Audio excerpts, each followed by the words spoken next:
This is where the fun begins.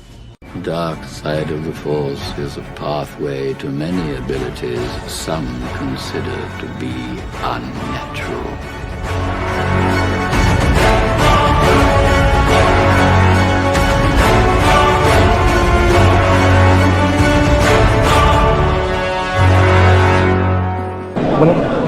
Hey everybody, this is Brandon Wayne, Mandalorian.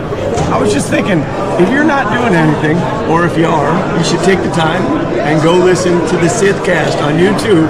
What are you doing with your life if you're not? Yes. Yes. Yeah.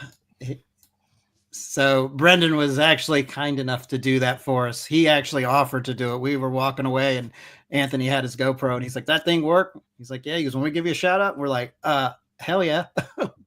That's awesome, man. But yeah, guys, welcome to the Sithcast podcast, a podcast where we talk all things Star Wars. I'm your host tonight, Sean Solo, and as always, we got PJ, the Paradox Nerd, and Anthony, the BMX Jedi. Yeah. And then, as you see on my right and left, we got two special guests.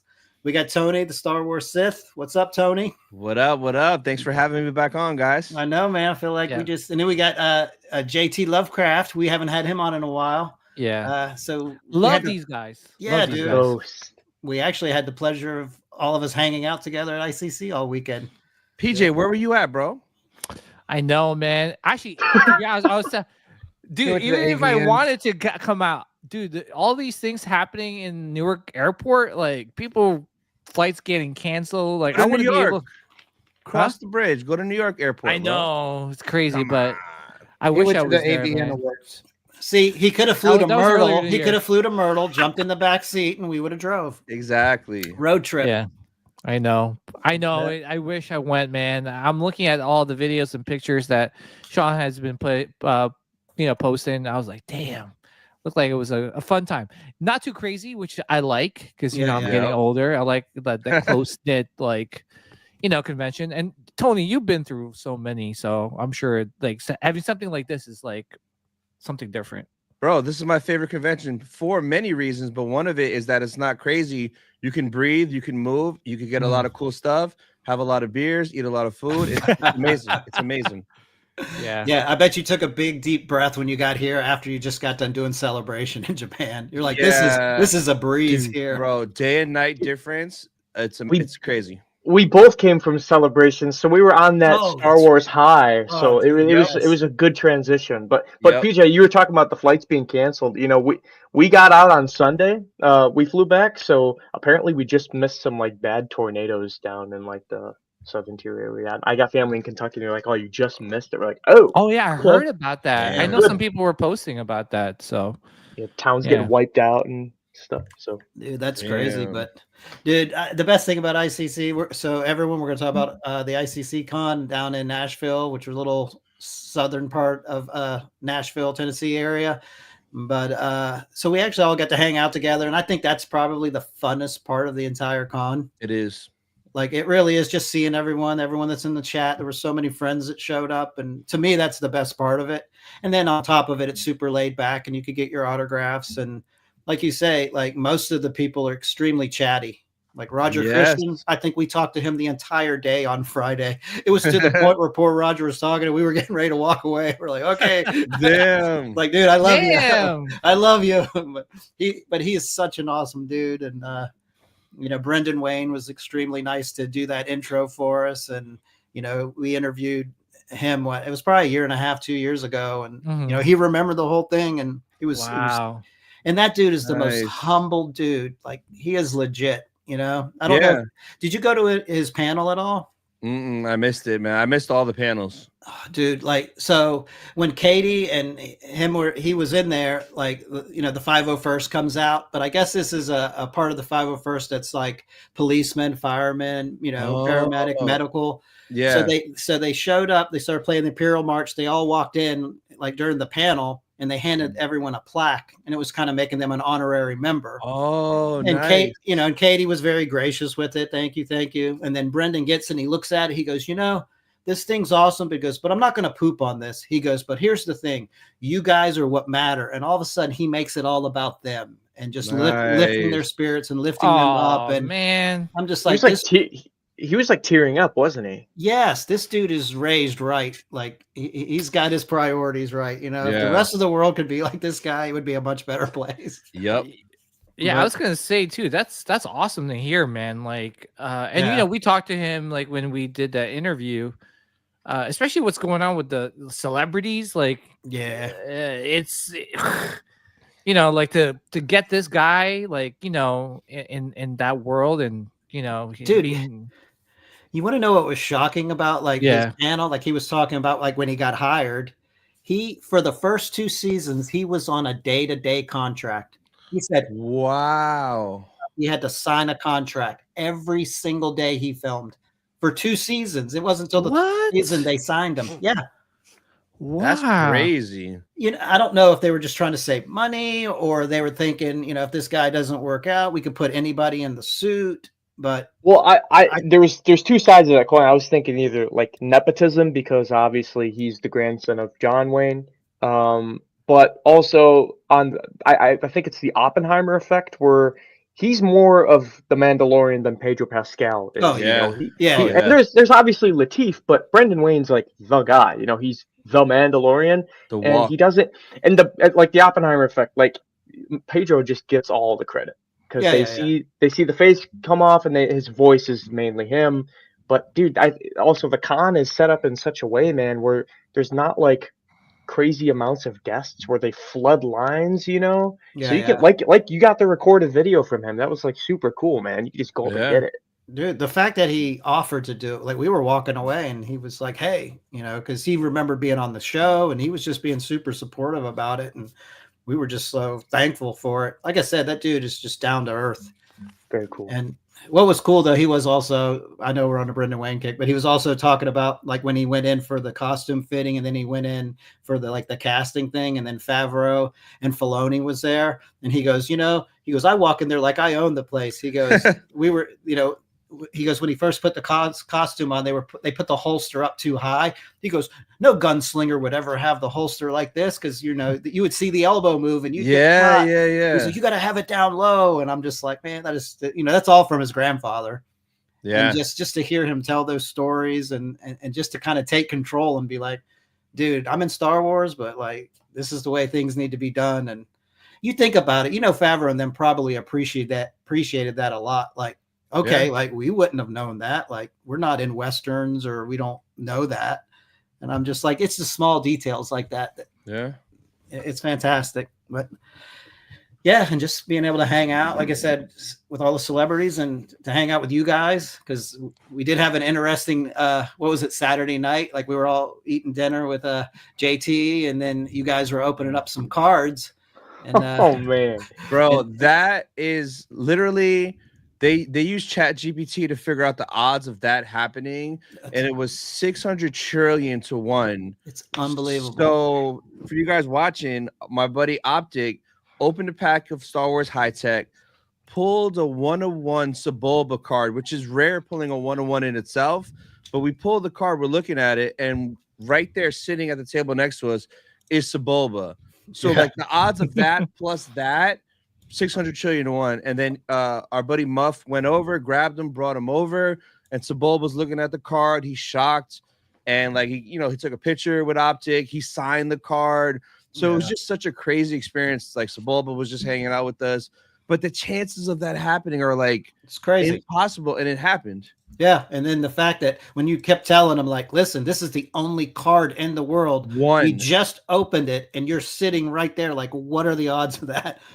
And then he couldn't believe it. And then I kept going, oh, you got to pull a Watto card now, because Watto was sitting right there. Oh, I know. That's what we thought it originally was. So, like, on the other side of the table, it was Sean and I. We were just talking. I was eating chicken fingers, and we just hear the guys behind us go, oh! Yeah. and we're like, what happened? And Nerd comes over. He's like, I guess they pulled some, like, or Watto card or something. Or I don't know who said it. But then we didn't, like, pay any mind to it until later when you guys are posting the stuff and, like, we were talking about it. Of course, I get the end half of it. I'm like, wait, no, what? Yeah, I got straight up. As soon as I heard, I thought they got like a bit, badass auto, and I was like, I got to get up and see what it is. Yeah. And then when they were like, it's a 1/1, and he's right there, I'm just like, what are the odds that like it's unbelievable. It's impossible. And like It really Optics is. bought that box in Hawaii before he moved to Cali, and he was sitting on it for 5 months. Really? He just I never thought he opened bought it. that day. No, Wow. he's had that for 5 months. Meant to be. Brought it with him, and he's like, you know, I'm gonna bring this in case the guys rip boxes. That way, I have something to rip. And like crazy, man. Dude, and we were opening boxes like many other times, multiple days. So he picked the perfect box to open at the perfect time. Exactly. Yeah. Cloud aligning moment. It was. Man, that's crazy. Dude. And it could have been any Star Wars character too. It happened to be Sub Bulba. Right there. 101. Yeah. Nuts. It was amazing. So crazy. Did you get all the autos you wanted? You got everything? Bro, I didn't do any autos because like I kept finding a lot of cards, and like I was buying it, some for me, but a lot of it just for Whatnot, just to have inventory. So I ended up spending way too much on cards, but I was like, this is fine because literally all these people are going to be at Rebel Scum Con. I'm going to see them in a couple of months. So I'm going to Rebel Scum Con. I'm probably going to go heavy with the autos for sure. Yeah. There's supposed to be a lot of OT people there, right? So you said a lot. There's a lot of everything. Who did they just announce? I think it was a big one. One of the he used to make props and stuff on the OT. I'm having a memory blank. Yeah. Rebel Scum Con seems to be like growing. You know, every time I turn around, they're announcing. Lauren Peterson. Oh, Lauren Peterson. Yeah, that's right. Yeah, I think Flex is going to that too. Ooh, sexy Flexy. Flex. Let's go. Flex, you're gonna have to get me Lauren's autograph. I'm gonna have to get you a plaque or 8x10. But yeah, that's pretty awesome. PJ will get it for you. PJ's coming. He just doesn't know yet. You're going, but you don't realize it. Well, actually, when is it? When is the Rebels? August. Oh, like that's 8th to the 10th. 8th to the 10th. Yeah. Okay, in Dallas, right? Yeah. Damn. Yeah. You know what? Every time I turn around, dude, they're announcing more and more in guests. It's just pretty freaking crazy. Like that's becoming like a big Star Wars convention. Yeah. They were there too. I talked to Kentucky. Like we ran into them at the room sales. Yeah. Super cool guys. Yeah. I was gonna say, don't they own the that store out there in Dallas? What store? I don't think so. No. Oh, okay. That Holocron store, Order 66 Toys or something like that. No, that's different. I think that's just a Star Wars store in the mall. Oh, okay, gotcha. Yeah, I thought they. Oh, okay, cool, man. Yeah, it's who? Damn, I heard like that's you're going, and a whole bunch of people are going, right? Everybody, bro. Everybody. Damn. Yeah. Damn, and it's in Dallas too. Oh man, you get to Frisco, have some baby. of that Texas barbecue over there. Yeah, next year for sure. Yeah, I can't go, unfortunately. I'm going to Canada. I'm going to see Ewan McGregor and the Back to the Future guys. So there you go. Allude with that. So I'm going to miss out on it. But yeah, next year sounds pretty good. It wasn't the fact that you weren't allowed back in Texas, right? I'm wanted in 12 systems. Exactly. Yeah, but I was going to ask you, Tony. Yeah, man, you're killing it with those cards, man. Like. Honestly, like I see you pulling some really like rare cards whenever you do your stream. Well, it's because I'm like spending way too much money buying a lot. So when you rip a lot, you get a lot. But the thing is, with Whatnot, I'm literally making my money back and some. So I can continue to be reckless. It's not like Hot Toys and statues. You buy them and they're just there. Like with the cards, I get to rip them, get that rush. And if I don't get nothing, guess what? I'm going to sell it. And then order some more when I get that money, it's a really quick turnaround, so it's fun. Yeah. How often do you get, like, say you buy a box, like, is it almost guaranteed you get a good autograph? No, card? Bro, no, not at all. Not you got to put in work and like, bro, it's working money. but with like every box I buy, I know for a fact if I don't, I could either make even out or make more on top of it, so I could be a little bit more risky. But it's fun, man. It's fun for sure. What's your best card? Well, probably the one that I had Hayden sign at GalaxyCon, just because he signed it. I got it in the PSA slab. It looks beautiful. So probably that one. Because as he was signing that card, he looked up to me. He was like, man, I saw your channel. I found out that he forgot the name, but I'm like, Star Wars Sith. He's like, yeah, man, I found out that was you. Dude, and I was like, what? So like that card has so much more meaning to it. Yeah, so day zero, we come back from picking me up at the airport, and there's Gazer, Colin, Tony, BP, Muff, and me. And they're like, yeah, we're gonna head up some card stores before we go to the hotel. I'm like, yeah, sure, I'm with the boys, whatever. We'll just go there. And I asked Tony, I'm like, so yeah, is there like a guaranteed auto in a box? He says, no, there's different types. Yeah. There's a specific box that's like a guaranteed auto. Then there's one where it's like every 12 boxes you buy, there's one of those that has an auto. So it's like it gets all wishy-washy, but they know what they're looking for. So I don't know. Yeah, I was going to ask you, Tony, because I think one of your cohorts' channel. I forgot his name. He bought the $3,000 like Galactic Antiquities box. Yeah, probably Synth City. Probably Synth. Yeah, Synth. Yeah. And it seems that one is you have to be guaranteed auto.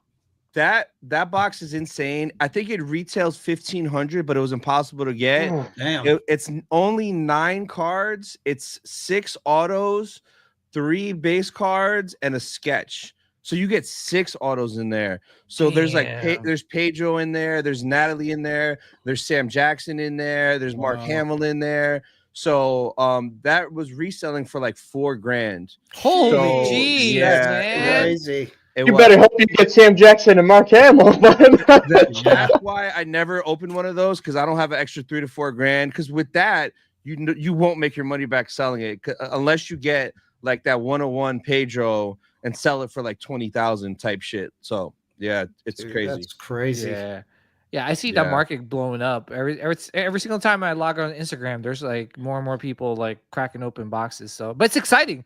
I live vicariously through you, Tony. So every time like you do one of your stream, which I love, dude, I just like, oh, okay, good. You know, like I'm like, it's exciting. Like you said, it's exciting because I'm happy if you pull like an awesome card or so. Dude, I'm watching all of them. It's like Christmas every week. I'm like, all right, what are we gonna get? What are we gonna get? I know. I'm like.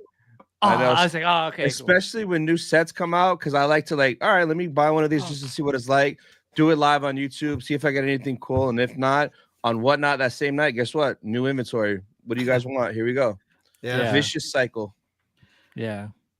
Is it cheaper than Hot Toys? That's all I need to know. Oh my God! Yeah, that's why. That's I'm cheaper sure than everything. Hot Toys, yeah. And it takes up way less space, man. Way less space. But a box of those cards got to be somewhat expensive, right? A couple of $100. It varies. Like usually a hobby box with like the 18 packs is usually roughly around like 150 to 200, depending. Like there's a new set that drops in July. It's 150 retail if you get it for retail.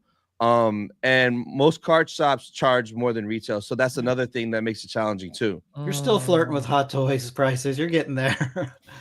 Yeah, but I usually like say if there's I buy a box for 200, 250, get a dope auto. I get to keep the auto, sell everything else, and it basically paid for the box, and I got a free autograph. There you go. So I'm kind of like cheating the system.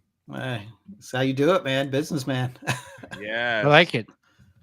Yeah. So what else you guys got going on? I know we got Rebel Scum coming. Anything else for the rest of the year? So, bro, probably a bunch of different cons. I'm probably going to be going to a few with the Theory Sabers team to work the booth. So like the next one should be Fan Expo Denver, then Chicago, then San Fran, and then SpaceCon with the boys. And then in August, there's a show called the National Card Show. It's literally like the Super Bowl of card shows. It's like the biggest event, and like there's like athletes there doing autographs, actors, this and that. But I'm going because last year they had an exclusive Star Wars pack that you could only get there from Topps.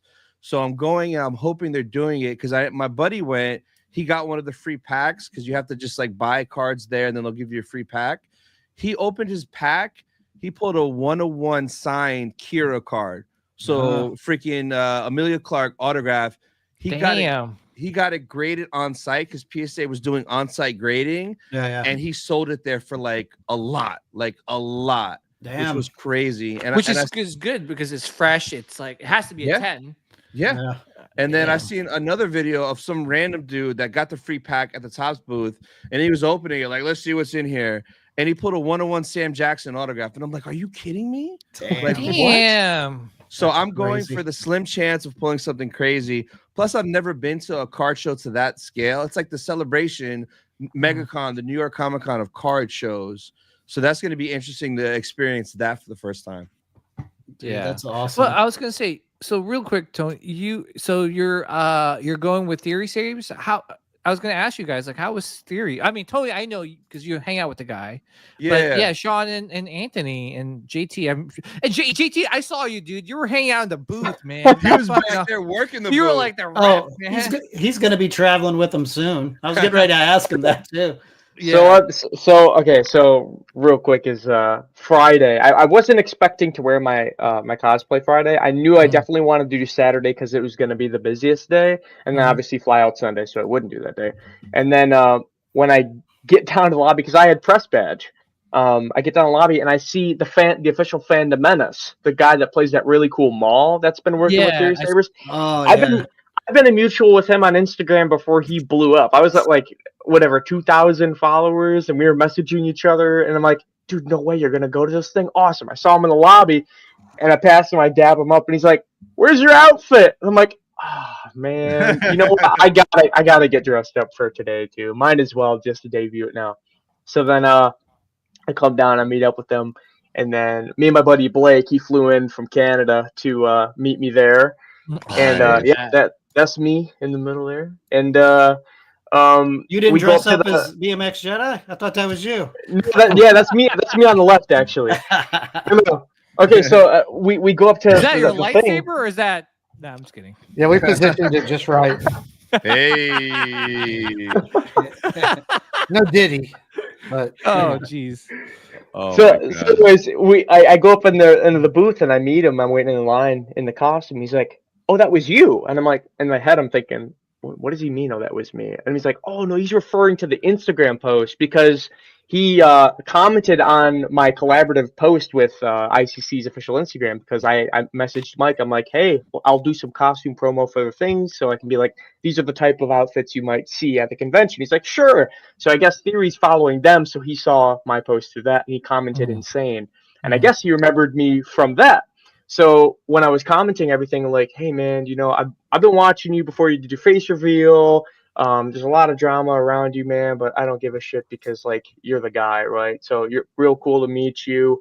Thank you for everything you do. You helped a lot of people in a dark place, you know, stuff like that. You probably hear that all the time. He's like, oh no worries, you know, handshake. And I'm like, real quick before I get out of here, because I don't want to take up your time, is would it be cool if I helped you promote your company and like just like hang out behind the booth and just like be a character that people can meet, kind of like my buddy, the official Fandom Menace over here. And he's like, oh yeah.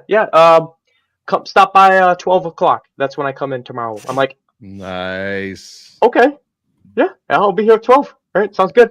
So I show up tomorrow, and he was in the front, and I was told to like sneak around the back, and I'm like behind the area. They're a little curtained off area in the section there where they keep all their personal stuff, and it's Nick and Cody, and they're like, oh, hello. And I'm like, yeah, I don't know. I was told to come here. I'm supposed to help you guys out or something like that. And he's like, oh yeah, just come through here. And then they bring me through the curtains, and all of a sudden I'm standing behind Theory right there. I'm like, oh, okay. Yes. So what do you want me to do? Like, it's just like, you just want to match that guy's aura. See that Maul right there? Just be as cool as him. I'm like, I can't be as cool as him. He's freaking awesome, and he's nice on top of it.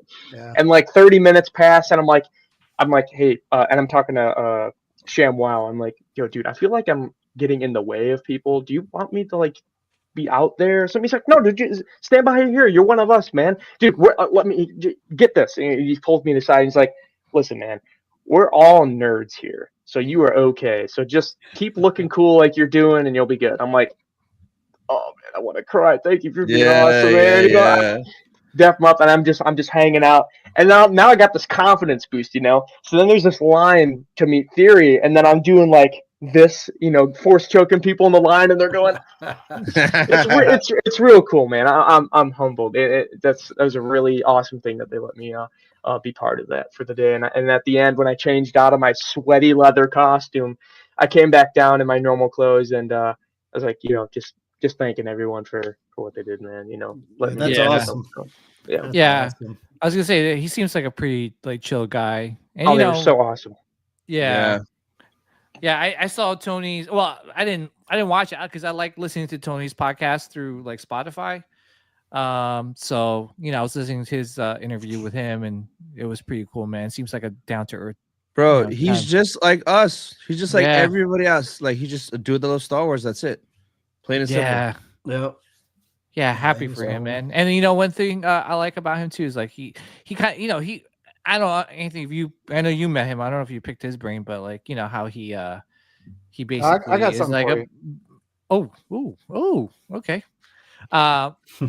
We said it that way. No, it's good. No, but like he's a big Anakin fan. So that's why I'm like. So I obviously I discovered him like right after his first video, and I'd been following him since the beginning. So I showed him that Anakin bust that MFA's doing, and showed him the statue from behind, stuff like that. And he was like, "Dude, you got to send me that." He's like, well, "How do I get it?" and all this stuff. And so he was like, "Yeah, just email me." And I was like, "All right, cool." And then we were talking and stuff. And then he was like, "Dude," he's like, "Man, you guys got to have me on your show or something." Oh shoot! So I in the email, I haven't heard back from him, but in the email, I just emailed him all the pictures and how to find the link and all that stuff. And then said, we usually do it on Wednesday nights. We'd love to have you on. So we'll see what happens. Hell yeah. Now, granted, it took Tony 6 months to even get him on. Yes. So and you did it like super late too, right, Tony? No, it was like 4 to 6 months of like, all right, we're gonna record. He hit me up. It was like a Monday at like 4 a.m. because this dude is on Canada but West Coast time, and that's when he was free. He was like, "Yo, what are you doing?"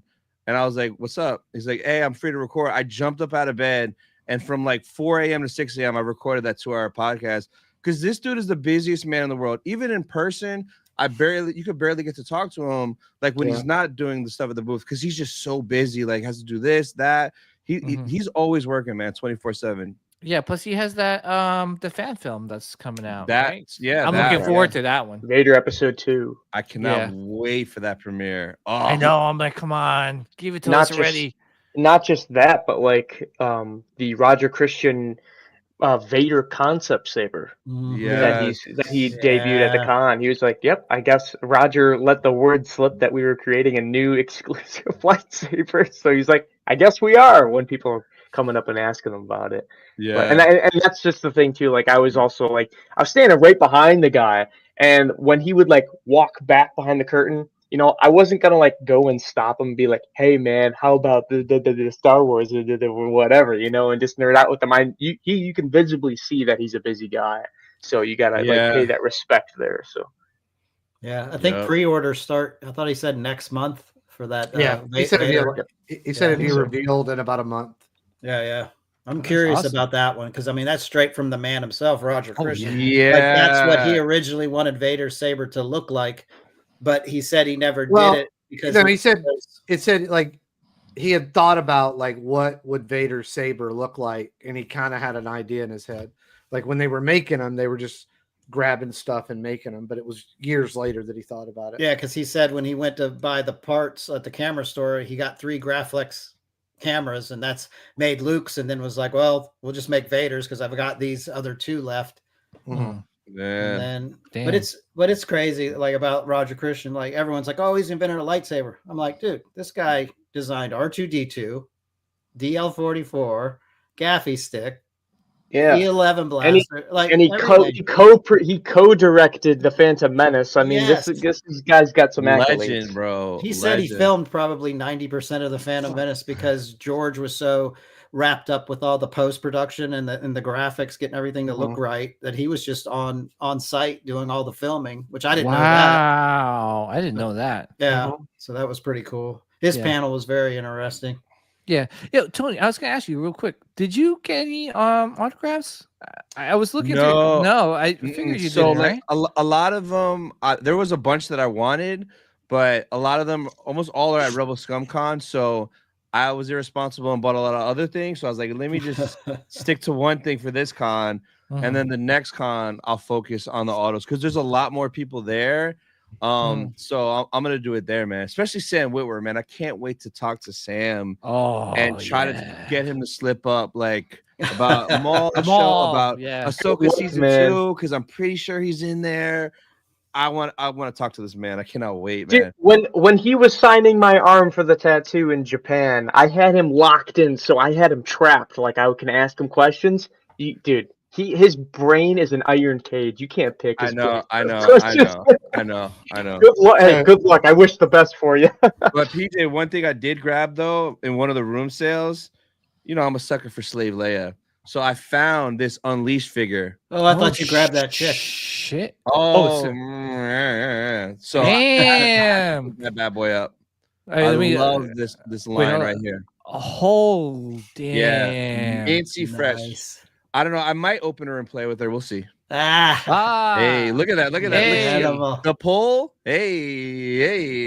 Damn. And you know what's crazy is that, you know, didn't Disney ban Slave Leia? So I don't think the only way to get reissue it. Yeah, the only way to get it is old stuff, because I don't think they're gonna make a new half naked Slave Leia. Yeah.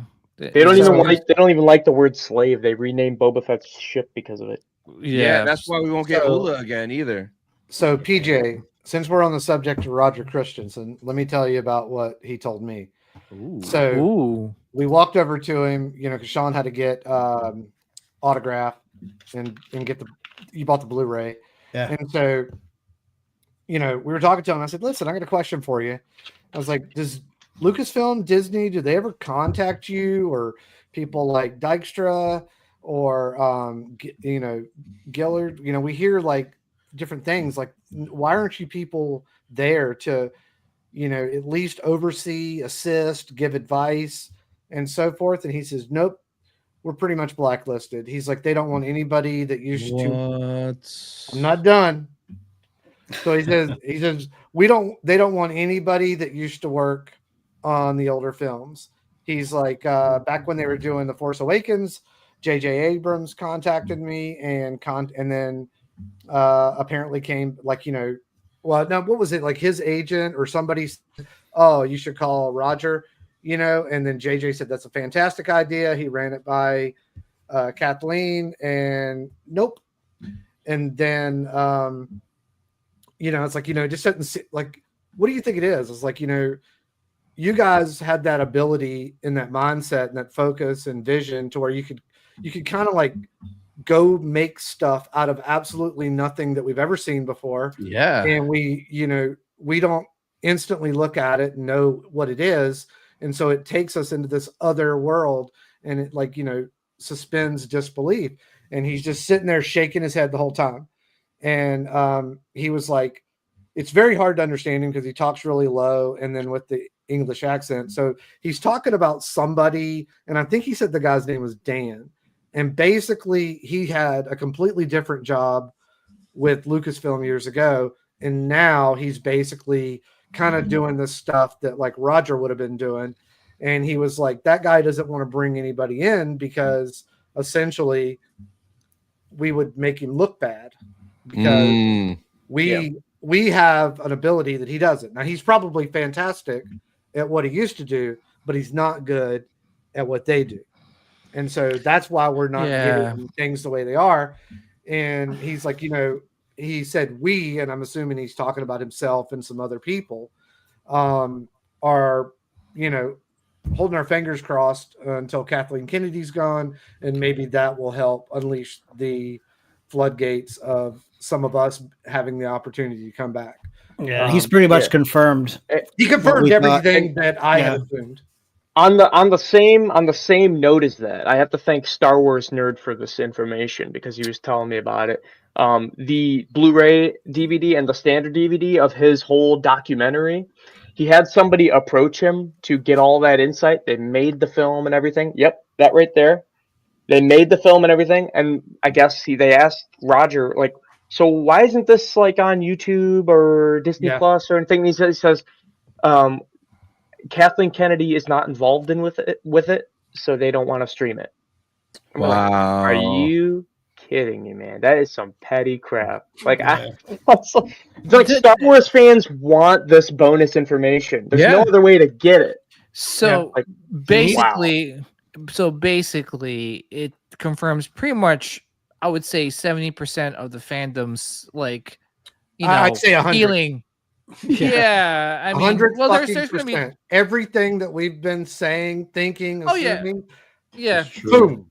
No, but I'm just saying, like in terms of fan, there's at least 20-30% that believes that she's, God's, well, blessing to us. On top of him not being able to get his documentary streamed anywhere, like I guess he got screwed over on like the licensing. So the guy that like made it into like the DVDs and stuff, he had to like buy the boxes from him because there's some like weird. Wow. It's a big nightmare, man. He got screwed over, and so it's like sad. And that's why people wonder why like Star Wars is so inconsistent. Like, There you go. throughout the years is because obviously, you have the people that are responsible for making Star Wars so successful being sidelined, and then putting in people that have zero clue about Star Wars and putting them in. I mean, it's a shame, but it's like, I think one of the biggest things that you might not actually think about that made Star Wars movies so special was the ability that they had the ability to go in and make something that we've never seen before, and we can't look at it and identify it with anything in our world. And they were so good with making creatures that did not look like a human with green skin and bald. They were able to put prosthetics on the face and make the thing look like a humanoid alien, not a female with green skin, Yeah. And I had been saying for the longest time, PJ and Sean have probably heard me a million times say, it just looks like they spray painted somebody green or they spray painted somebody blue. Like could use some prosthetics, some of that stuff. Like it just doesn't look right. It looks like Star Trek, or it looks like Doctor Who, like Sci-Fi Channel stuff. But I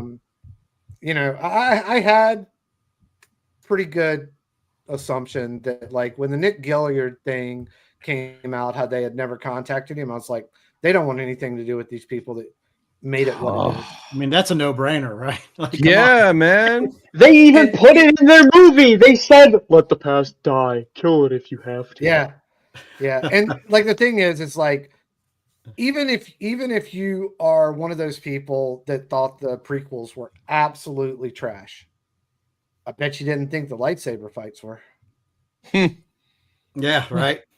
They were better than the original trilogy easily. And the sequel. Checkmate. Yeah, the best period. I'm sure you've seen. Totally best period. Exactly. But what about that Acolyte fight? Oh, it wasn't bad. It wasn't bad. But I've said it before. I love lesbians. I've seen damn near all the lesbian movies. But the Acolyte was hot garbage. Oh my goodness. It wasn't even like a bottom tier lesbian movie.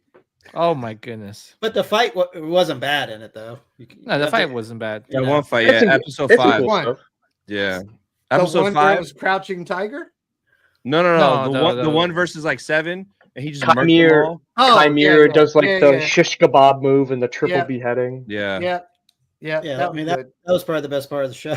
That was probably the best. Yeah. Well, you were talking about like the production of like aliens and stuff, and like the practical way they used to do things. I'm sure you've seen Theory's video short he made when he went up meeting the Andy Seacombe, the guy that played Watto, and Roger Christian went up with him. And he's like, so yeah, look at here. He's wearing like the rice hat, and like he almost like broke Liam Neeson's nose because he was so tall, he had to get so high. He was standing on a box or whatever. And Roger was like, "This is the first CGI, like fully CGI character that nobody, that they didn't believe wasn't real. That it was totally convincing." Yeah, so it was. It's just like, dude, this is this. If this doesn't get out there, it'll become lost media, and then no Star Wars fan can enjoy it. So you need the old to get in there. Yeah. I mean, it's insane to me that they can't humble themselves to actually go get like, hey, this guy was the greatest at this part of it. Why would you not want somebody who designed the best lightsaber fights? Like, why would you not want him? Like, Yeah. I just don't get it. Like, Yeah. I mean, I understand. I mean, I love lesbians, but like, you know, I don't necessarily think we need to have like, you know, the first lesbian lightsaber choreographer. You know, not unless it's on OnlyFans. Then maybe, yeah. Hey. Or if it's like in New York, you know, like at a special club, you know, they have lightsaber fights there. So you're saying you like girls? Yeah, I love girls. Yeah. Oh man, but yeah, I mean, Disney could have, you know, they could get Roger, they could get everyone to do all this stuff. They'd all come. But they want to do things their way, and you know, it is what it is. We just gotta find, pick, and choose what we like from the upcoming shows, and kind of take the best with the best, and leave the bad stuff behind. And because if not, but don't you think that if we use the power of Minnie? Oh my God! Shut up! Oh my goodness! Oh God! All right. Oh man, that's so bad. Oh my God! It's the greatest chant of all time. You love it. Yeah, that's your ringtone. PJ loves that witch cackle. Oh yeah, don't make me play. Don't you have it as a soundbite? Yes. Yeah. Yes. It's glorious. Hyenas. I know. I was looking for that sound. Power one. Oh my goodness. But yeah, it seems like ICC was a lot of fun. Yeah. And, yeah. It was good. Oh, hold on a second. Oh no. I got a question for TJ. Who was that chick? JT. Was that hot? JT. My bad. What did I TJ say? speaking. TJ. Oh, my bad. I'm dyslexic, and you know, excuse my lesbianism for being dyslexic. So, who is that girl with the short shorts on that you were talking at the bar? Hey. At the bar? Mm-hmm. Are you talking about Megan Siegel? Sure. Siegel? I don't know her name. I'm a huge fan of her shorts. What that was? So I mean, there's another chick with short shorts that I didn't know had like 65,000 followers. She was dressed as Sandy Cheeks, and she wanted to take up SpongeBob, whatever. Okay. It was her. It was her cosplay, but I didn't know she had a big following. But she was the bikini bottom. Yeah, I guess. I'm not worried about the SpongeBob. No, Megan, she's part of. Do you know John Graber? No. The little short guy. Well, he volunteers at ICC.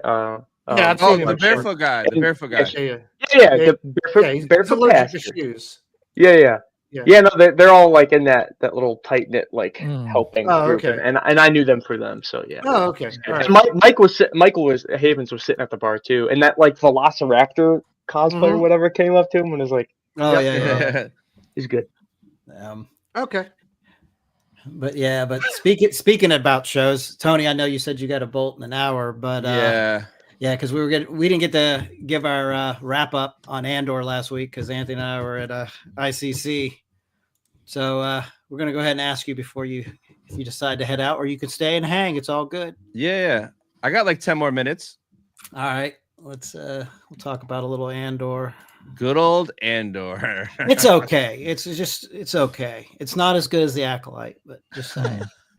Oh my God. Yeah, that'd be terrible. All right, let's we'll share a little screen here. So right there, cinematography, it's amazing. I was there, man. Dude, were you? Yeah, and then this is like a big rainbow bridge, and like where the camera is right behind, there's this restaurant called the Big Easy. It's like a Texas Roadhouse. It's pretty good. Where is this place at? It's in London. Oh, okay. Yeah, so like my friend Nick, who's like an Andor obsessed guy, when we were in London Celebration, he held off going to the film locations because he wanted to experience it all with us.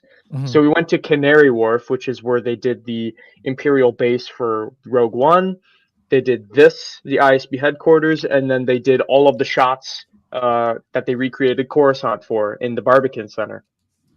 So yeah, man. But this the last 3 episodes, I mean, amazing, right? Because we're just we're gonna group chat this thing and just pump it up because it's so for me, the first 6 episodes I wasn't a fan of. I had to force myself to finish them. It wasn't for me. But the last 6 were so goddamn good. And I'm not an Andor guy at all. Like I still don't like season 1. The first 6 episodes, I'm like, but the last 6 were just so good and felt so much more like Rogue One-esque. And that's what I always expected, was like for Andor to be more like Rogue One. But for me, those first 18 episodes was just like, what's going on? But credit where credit's due. The last 6 was bangers, and how the finale ends. And if you watch Rogue One right after, it's such a smooth transition. They nailed it with that. You know, as I was telling Anthony, I was like, immediately right after the last episode, I turned Rogue One on instantly, and I watched Rogue One, and it does. Same outfits, just the same feel, the way it's filmed. I mean, it's pretty seamless. Like it was amazing. See, that's how they get you, man, because Rogue One ends right at the butt end of beginning of New Hope. So now you got to watch the other one right after that. Yeah. And this poor guy didn't know it was coming. Yeah, it was pretty ruthless with the scene where he just like kills him, and he was okay, thanks for the info. Boom. He's a ginger, so it was actually okay. Man, like in the park. Yeah, dude, just left him there, hole in his chest. Like, and he kept talking about, "Oh, my family's hidden." Now this poor dude can't even meet up with his family. Yeah, because Luthen's ruthless, man.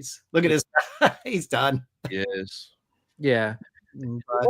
One thing I'll say, real quick, in my opinion, this one, I definitely, I was with Tony. I felt like the first season was something different. And I've always been saying this the past couple streams, that it took me by surprise, right? Because I was expecting season 2 to be season 1. How a little bit more fast paced it is, a lot more things happening, a lot of cloak and dagger, but when you think about it, it all like comes together in season 2, and it's just it's one of the best Star Wars shows I've ever watched. With the character building, you see what happens to Deidre, to pretty much all these characters, and like what Sean said, and and Tony, it's such a smooth transition from Andor to I watched Rogue One like immediately, right?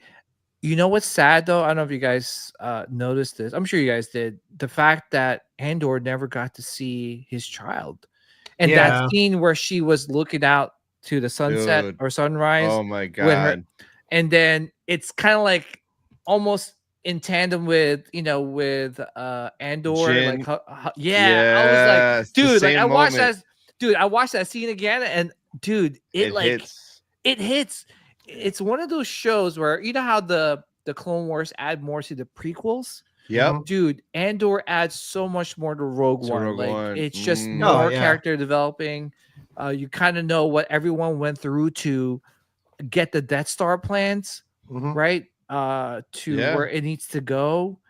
Dude, Krennic's backstory. I mean, that interrogation scene was crazy. Dude, when he grabbed her face and just like, I was like, oh yeah, not with you. And then he was like, I was like, oh shit. And then like, it was improvised when he put his finger on top of it. Yeah. Oh yeah. So good. Was that really improvised? I didn't know. That was improvised. Yeah. She didn't expect it, but you should read the book Catalyst. You'll learn so much about Krennic and Galen. It's so good. Nice. Yeah, but man, this show, I mean, all the connections with Rebels and things like that. Yeah, just crazy. Mommy Mothma was so good, bro. Oh yeah, and it's sad too because she leaves like her family behind to follow the rebellion, and you see her from being this rich like senator to like this poor but her family was kind of disavowing her, so there already was this little thing in the back of her mind that she wanted to get out of that. Yeah, she wanted to get out of there. But did you guys like Clea's backstory here? So when I like first her started, pants. when I first was watching it, I'm like, oh, this is a flashback episode. This is weird. I don't know if I'm gonna like this episode. But she was so badass. Like she was like James Bond, Jason Bourne in that damn freaking hospital, sneaking in, blowing stuff up. It was really, really cool. And at first, I wasn't a huge fan of the flashback, but it built that bond she had with Homeboy. And then when she did that, what she did, I was like, yo, that kind of hits a lot harder now, knowing like their backstory. That episode was a banger. Yeah, I mean, she was the one that actually got news to the rebellion that hey, they're building the Death Star. The Death Star. Yeah, it was her. Galen. Yeah. She was an integral part to this. She was, man.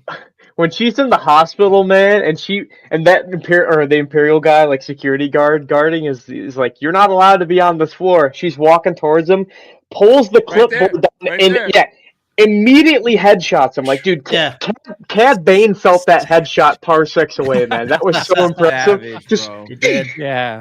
Clean. Yeah, I love the backstory because in ways she's almost more ruthless than Luthen, you know. Yeah.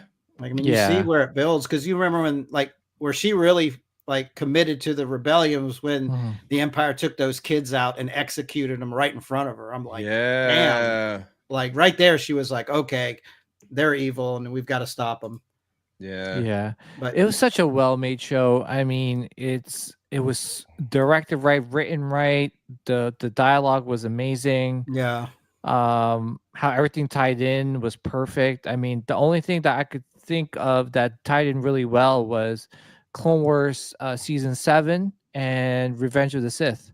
You know, so it was amazing, man. Like it really makes. I would have to say this because of Andor. Rogue One cracked my top 3. It is number 3. Like, it made it made Rogue One better. Yeah, it's right now I have Empire Strikes Back as number 1, number 2 Revenge of the Sith, and Rogue One is number 3. Yeah, because even here where she took him off the life support. At first, we thought she was across the way and was going to blow it up when she had that little detonator. But this invoked way too much emotion here. Like this was like you had to say goodbye to him in the proper way because he was such a major character. Yeah. This whole like sequence where she sets off the explosive on the ship to like distract the other imps, and the way she's like unapologetically walking with a blaster behind her back and just like dead fast, mission, just get to the room. It was very it reminded me of The Dark Knight when Heath Ledger's Joker was in the hospital. Yeah, like, and he walks away. Did what he needed to do, and was just like unapologetically blow up. Just didn't care. Yeah, it was. Yeah, I loved it. I love her character, and like I love the backstory, especially with the flashback, because it kind of gives you a little bit, little background on Luthen and Clea and like how they were before that flashback. Before that flashback, I didn't care about her. But then after that, learning more about her and what she went through, I'm like, oh, okay. I mess with her. Yeah. It's poetry, too, because, I mean, Luthen's literally on his deathbed, and they say your life flashes before your eyes. So the viewer gets that dramatic irony of the, shoot, we're getting the flashback. That's the backstory. Boom. It's poetry.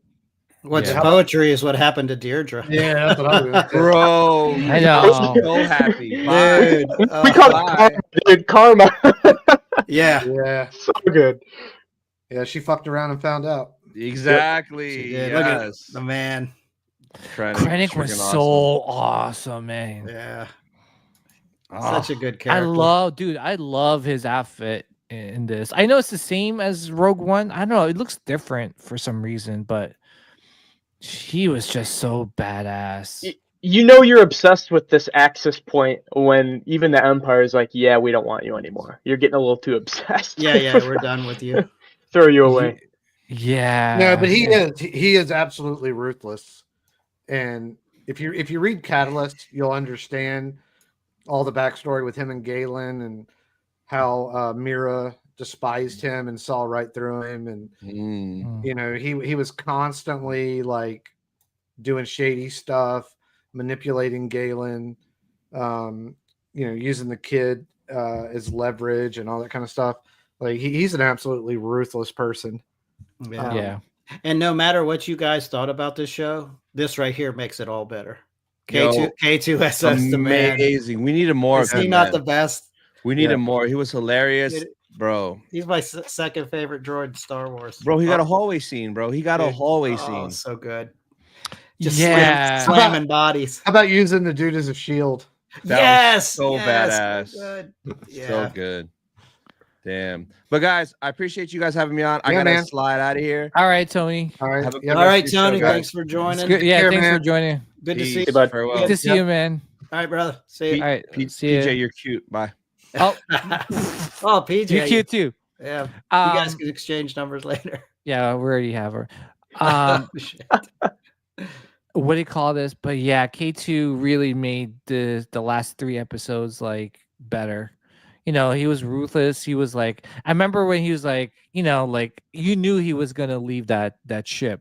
You knew he was gonna leave that ship. Oh yeah, right there. He's like, I'm done. It was the mirror of what happened on Jeddah. Like, I love when K2, Melshi, and Andor are all like they're playing Sabak or something, and then they're just like making fun of K2 right in front of him. But his he doesn't compute it. Oh, right? this He's one's a awesome. droid. Yeah. So it's like your one friend that says something out of pocket, and you're just like with your buddy, like inside joke, just like making fun of it. Dude, it's so good. So good. But I mean, this show, I have to give it like a 9.5 out of 10. This is, like I said, if we made Star Wars a lot more serious, this would definitely be the show, like the show that they should like take a page out of their playbook. Yeah, I mean, to me, after Mando season 1 and 2, this is the best. Rogue One's a separate movie, but series wise, this is their best. Yeah, Rogue One is still the best, but it's a movie. I'm saying, series, series. Yeah, season 2 for Mando for me is number 1, and this is number 2. Number 3. Season 1 is still number 2 for me. Yeah, season 1 and 2. Yeah. Now Tony Gilroy directing this. I think if I'm not mistaken, his brother Henry Gilroy is the one that worked on the story translation into the Dark Horse comic books, with like Attack of the Clones being put into like the 1 through 4 issue miniseries of the comics. Yeah, I think both of the Gilroy brothers are they're pretty involved. Yeah, I mean, it's crazy how much like Easter eggs were in this show, right? Like how many connections it made, and like I think what was the episode in Rebels where you could like watch that one episode in Andor and directly like watch that episode in Rebels because it connects in a way. That was pretty cool. But he had a Gungan shield in his antiquity shop. Dude, like every single time they show the antiquity shop, like we're all sitting, buddy, like, oh, dude, we think we found all of the references until he brings out another, and shows the viewer. He's like, so this is a Nautilin dagger, and if you're a Star Wars fan, Nautilin is the Kit Fisto species. So, and if you look close, it has like a head. Yeah, I was gonna say it has the head too, and like, unfortunately, I was kind of like sad about it, but it also had a Gungan head, a skull. Did you see the picture online though, where it had Revan's Sith sigil imprinted on the Gungan skull? It's Darth Jar Jar. It is Darth Jar Jar. I'd like to think that too. I was like, no, I hope it's not Jar Jar. I hope it's not. Could you imagine? Yeah, no, but dude, like they brought back what's his name? Oh, what's that freaking Moncom? I can't think. It's late. Akbar? Not Akbar. No, the one from Rogue One. Oh, the one from Rogue One. Yeah. They brought him back. They brought Saw Gerrera.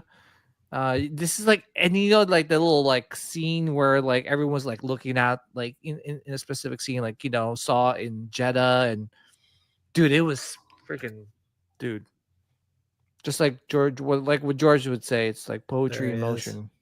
Yeah, I love having. Radis, yeah. I mean, having these characters in Rogue One, they're here, so everything meshed so perfect. Oh, it's perfect, and you get that feeling of Rogue One, right? Oh, it's what I had expected from season 1. like the way that the last 6 episodes were.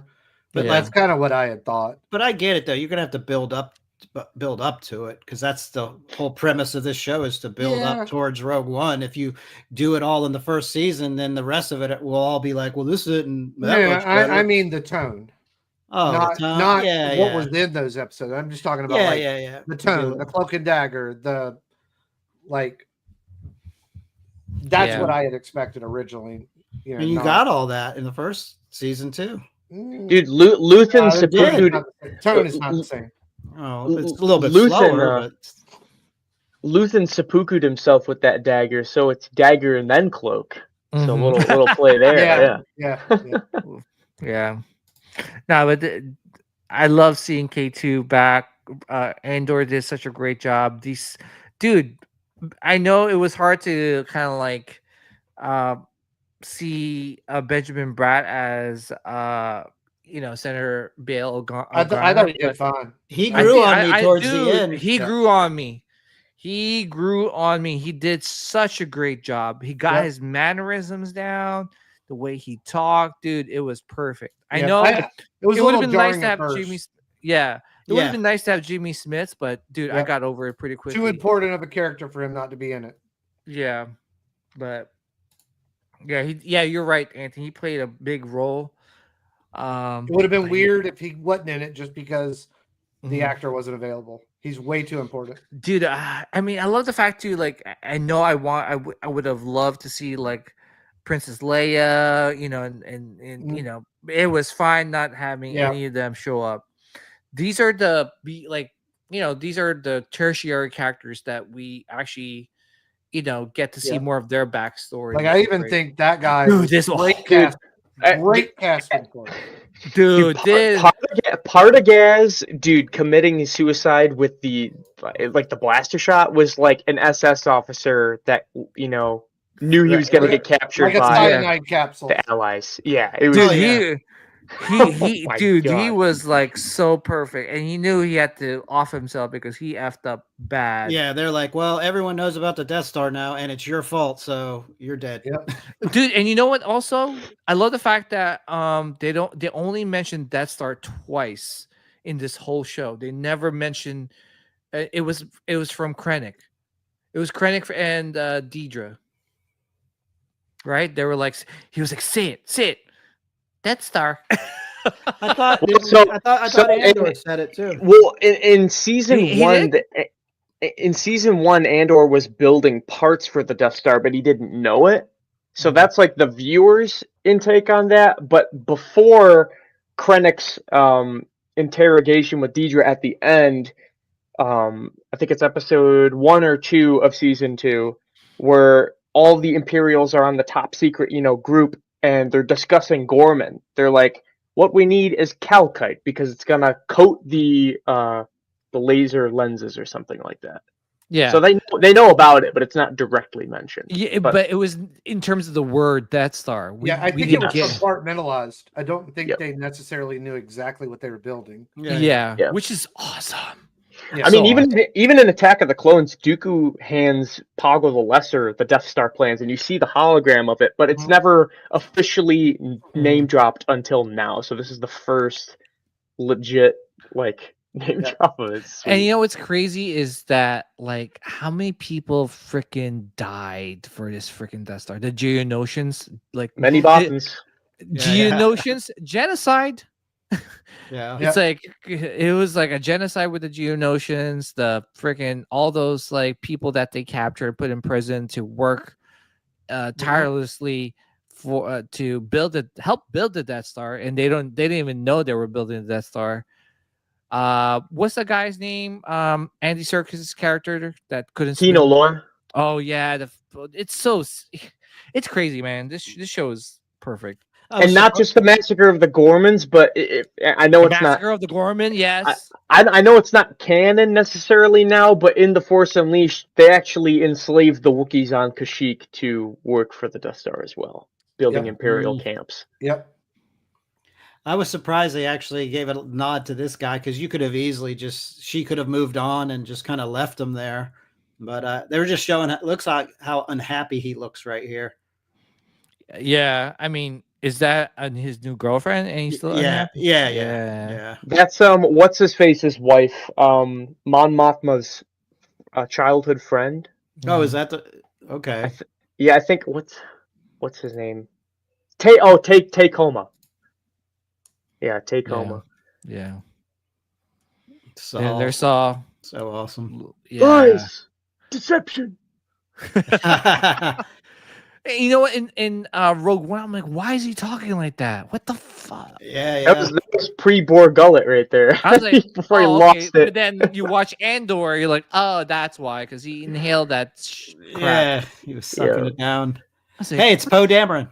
No. Yeah. Have you seen that meme where the picture, the family portrait? Yeah. Yeah. Well, some people were saying, I know another theory online was saying that it was Ryan Gosling's character for the new Star Oh no, Jedi Starfighter or whatever. I'm like, come on. Just leave it. Don't even Just say who it cancel is. that Just leave movie it. already. Like, I don't want to see none of that movie. Just leave it.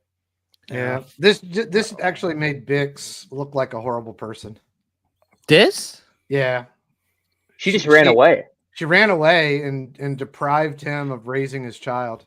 And then she in her mind though she was doing it for the better good because she he was more important to the rebellion. But he basically what I think that Force user was saying is that like he's the key for everything. Without him, they won't have those Death Star plans.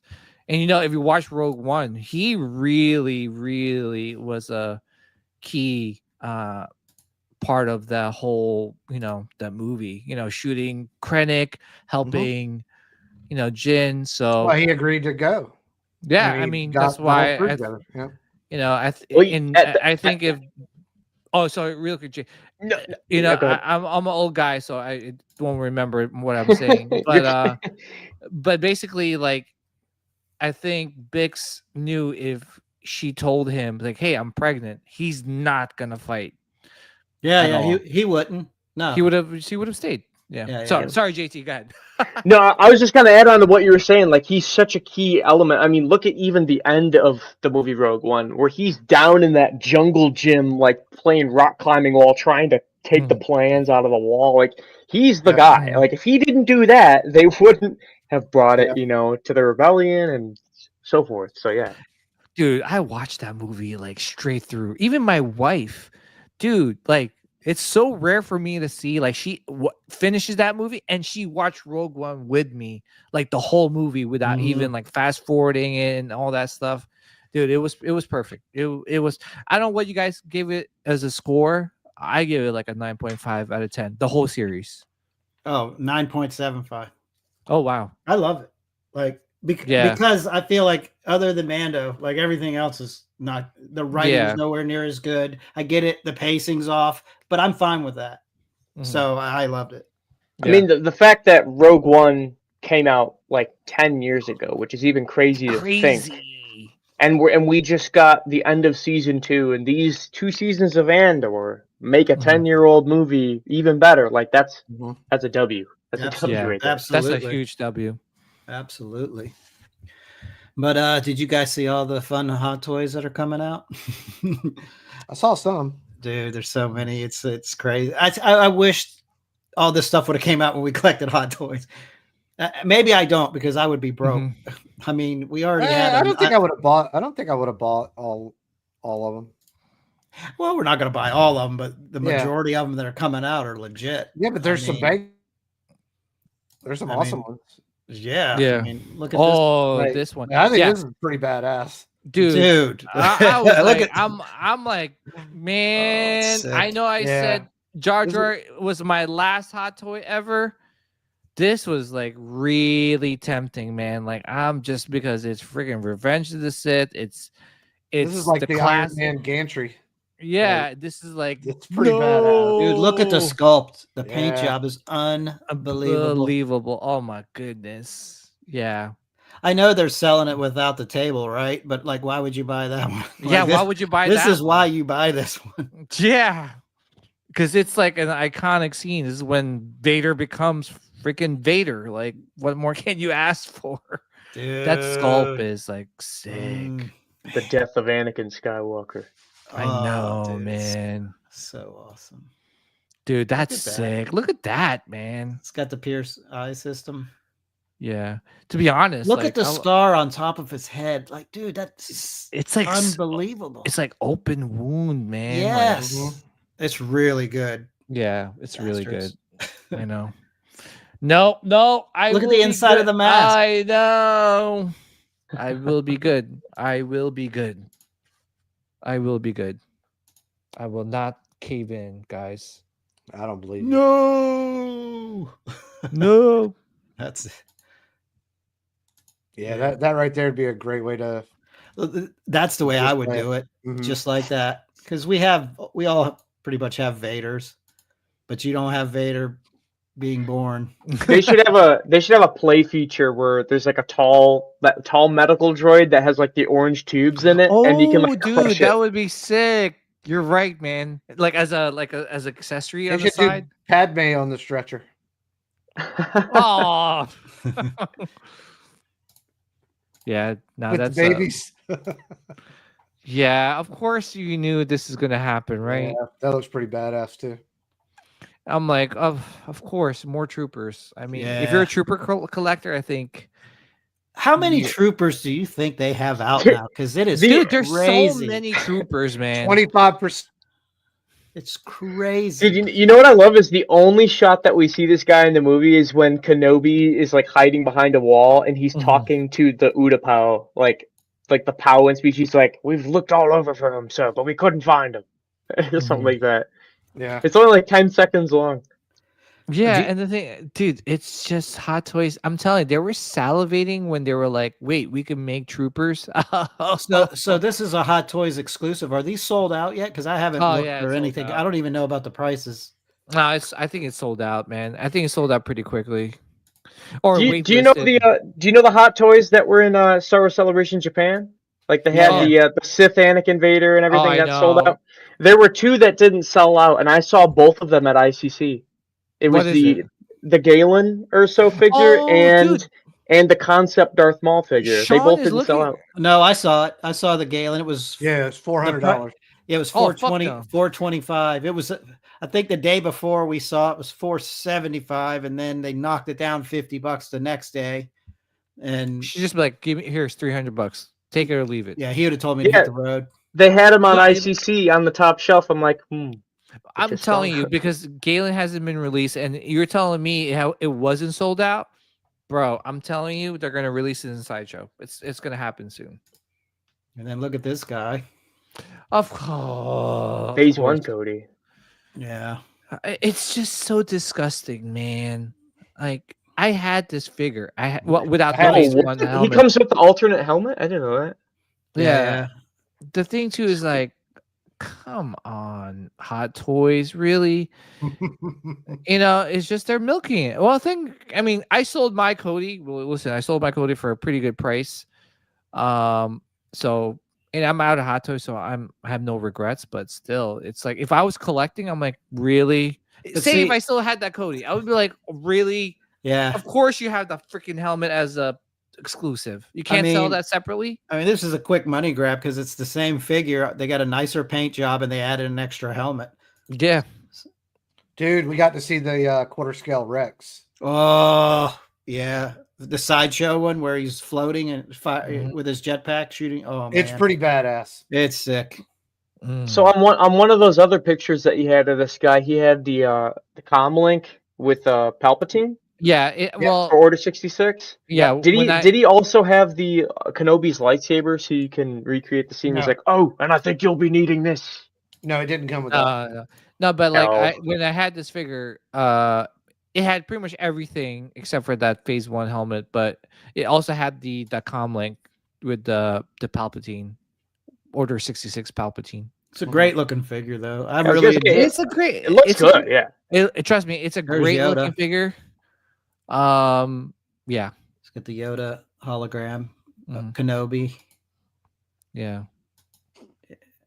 Dude, if you build troop build, dude, I mean, there's so many variants right now. Yeah, but see, here's the things that I don't get is like, so, people are like, "Oh, I will army build." I'm like, dude, you got that much money to army build? Like, what? You're gonna army build the 501st, the 32nd? I had Rex, Cody, the Coruscant Guard. I think I still have the Coruscant Guard. Yeah. And I had 2 501st. I had the regular and the one with the Ahsoka. What do you guys think about this one? Dude, not just army building for the price, but like, dude, they're not small figures, dude. They're like a foot tall. Yeah, foot tall, and they're like $300 each. So yeah. Who's army building? I mean, you got to be like in the 2% club for that. I'm not a fan of this one. No, what is this? I wasn't a fan of the Bad Batch really to begin with. Like, there's some cool things in it. Yeah, same. I agree with you, JT. I'm like, okay, this could have been like maybe one season, right? With the Bad Batch, I'm like, one season, that's it. Well, you don't need for me, they trickled down. So like, they had really good episodes in the first season with like the way the Camino's blowing up. Obviously, Order 66, like that prelude episode was awesome. But like, you introduced them in the Clone Wars in season 7, where they're all working together and they're so coordinated. They're using their abilities that they're known for. Then you get towards the end of the Bad Batch, it's like this dude's struggling with the thing that he's known for. It's like, what am I watching? This is just like struggle fest. Yeah, like, I thought they were gonna be like specialists, spec ops of the clone troopers, and they weren't. They were like there was one contradictory episode that like kind of bugged me still to this day. Was that one? So they went back to that ice planet where Mayday was on. And they were looking at these like probes in the ground, and their hunter was like, I can't figure out what's creating all this rumbling under the planet or whatever. And dude, like in season 7, Tech was like, oh yeah, his skill, he can sense the electromagnetic frequencies on the other side of the planet. Like, what? You can't tell there's a big worm underground? Come on, man. Yeah. What do you guys think about the chopper? I think it's pretty badass. Yeah, it looks cool. It's pretty I'm badass. I'm a sucker for the Hot Toys droids, like Imperial. Yeah, but he was never like, this is just like their, I guess, concept art. I don't remember this in the show. Didn't he disguise himself once in the show? I don't know. Did anybody remember? I remember he had a box over him. Yeah, I thought he did something with the coloring. I'm not sure. Maybe. It's been a while. My Rebels knowledge isn't that fine-tuned, but I know BD1 at least there's like alternate skins in the game. I don't know if that skin is true to the game, but yeah, you do get a mouse droid with this too, so you get like a 3 droid pack. Okay, well, I think that the coloring on this chopper looks really good. It looks good. $300. No, it's kidding. yeah, that's tough. Yeah, it probably is. BD1 looks good though. Listen, there isn't a hot toy that doesn't look good, right? It's just when it comes down to it. Well, there's a couple, but $300. They threw in that mouse droid because they realized, oh shoot, we're giving you a small droid and an even smaller droid to go with them. Throw in another small droid. Yeah, we've already got the mold. Just paint it black. Done. Yeah, I mean it's good, but I mean honestly though, like I feel I'm in the mindset of less is more, man. I feel like less is more. What she said. You get like it just looks nicer and things like that. So I mean, congrats to those people like picking those those figures up. And what about this? That's cool. Of course, I like it. They call it artisan, but right there, his hair almost looks sculpted. So they put some product or something in there because that thing's not moving. There's something about his forehead that's a little too like glossy to me. I don't know. There's just something Neanderthal-y about it. But having that episode 2 Anakin where he's got the green and lightsaber next to that figure, come on. You can't tell me that wouldn't be cool. Yeah. I like this figure, but I feel like that portrait looks like the same portrait as the Kenobi show portrait. Yeah, it probably is. Yeah, most likely it is. There's something wrong. There's just a little bit something up with the head. Something off with the head. I do like the little effects they give you to put on the lightsaber, so it looks like he's blocking lasers. Blocking, yeah. Also, like the fact that you could remember that scene where he was like grabbing onto a droid or something. I forgot Yeah, this. that Oh, one. yeah. Yeah, yeah. BMX was telling me about. When were we talking about? They're like, yeah. You said, yeah. I love how it has the droid that spit out Yeah. those like assassin bugs. Yeah, I thought that Yeah. was pretty cool to put that in there. I Yeah. wouldn't even have thought about it.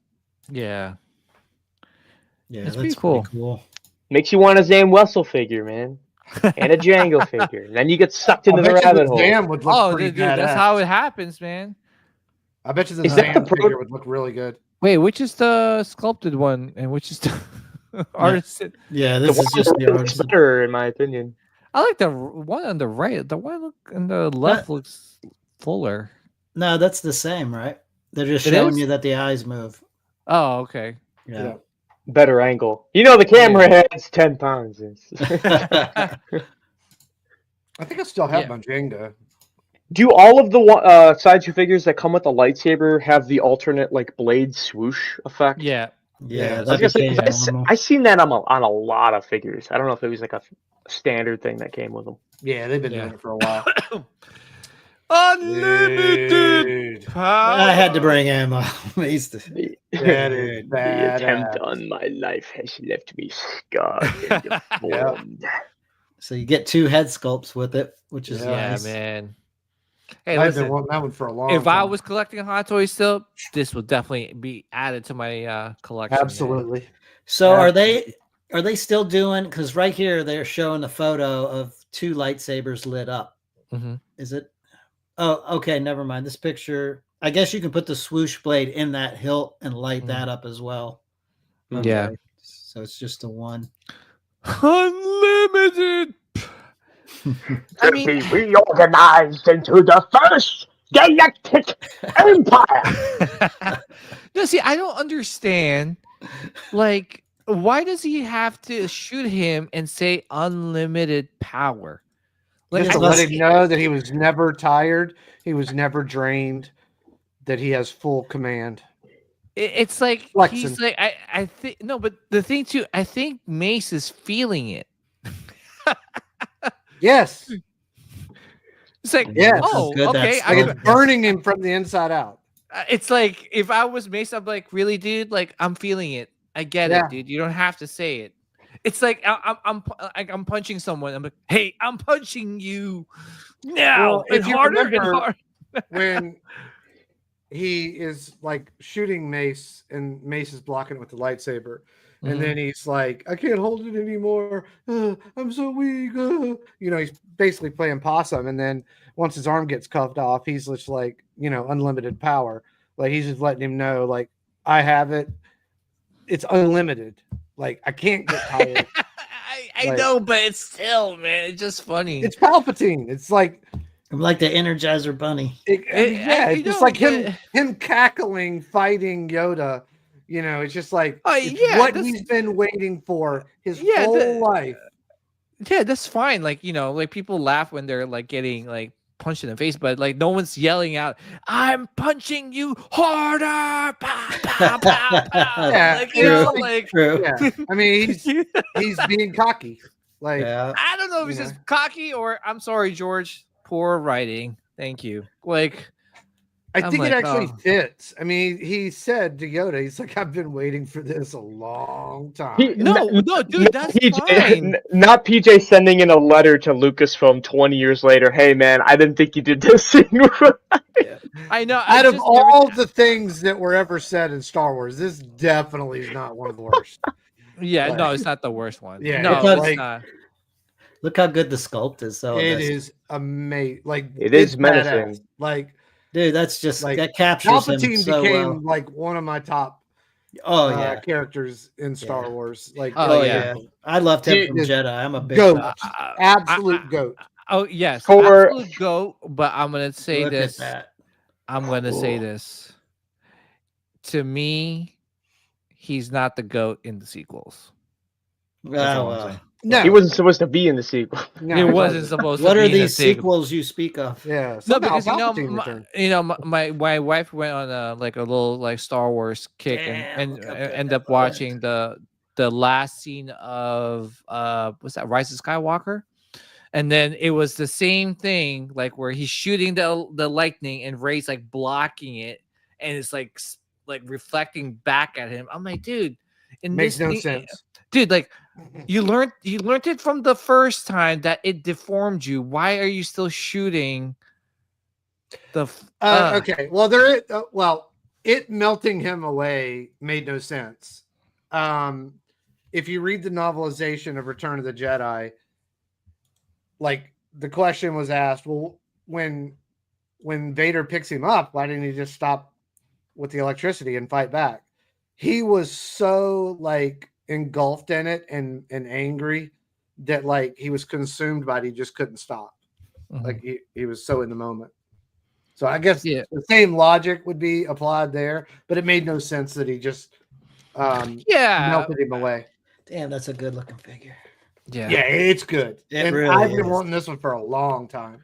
Now the exclusive Darth Vader pre-suit figure right there that was in Japan. I seen it in person, and in my opinion, the eyes were a little too red. And apparently a lot of other people had the same opinion, so they were actually buying the new Maul figure and just switching out the eyes with it. Really? And it looks eons better.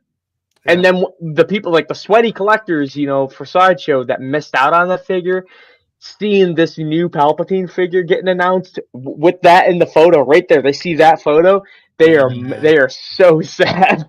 Dude, it's sick. That photo's I had the original Dark Side Anakin. It was pretty impressive. Yeah.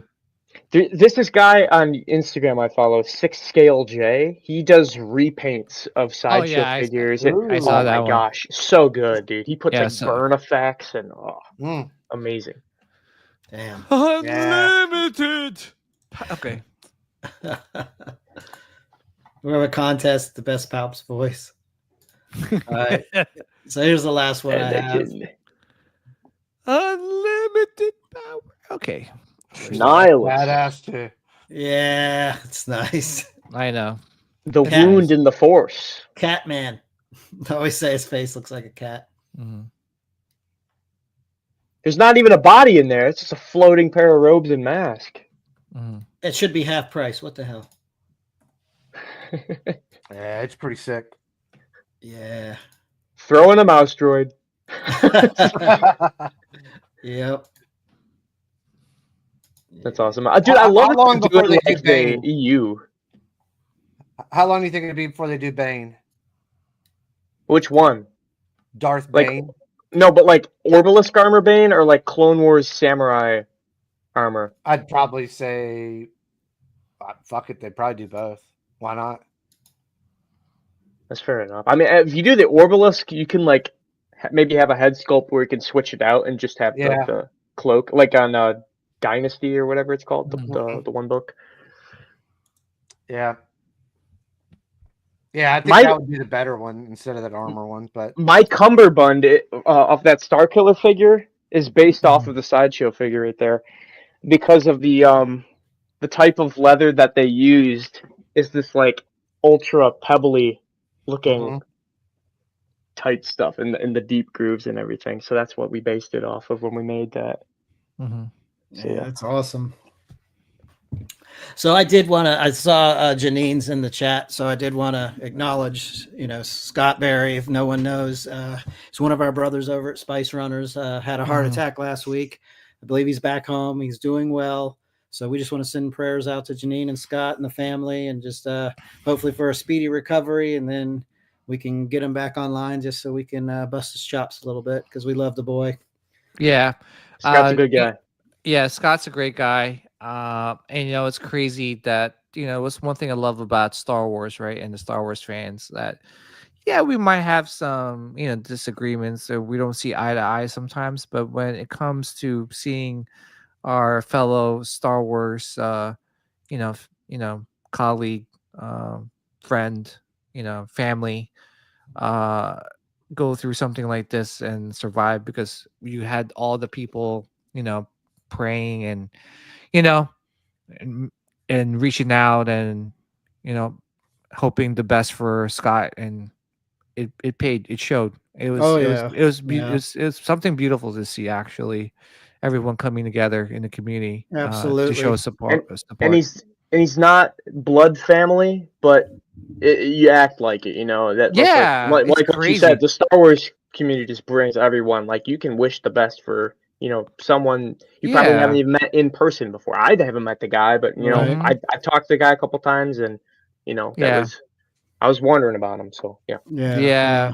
Great people. Janine and Scott. Scott, if you're watching, get better, brother. We love you.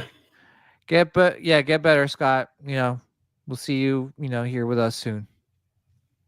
That's it, man. What do we got coming up on the rise? What's our next show? Next show, maybe next week again. No, I'm saying Disney show. Disney show. Oh, yeah. The mall cartoon.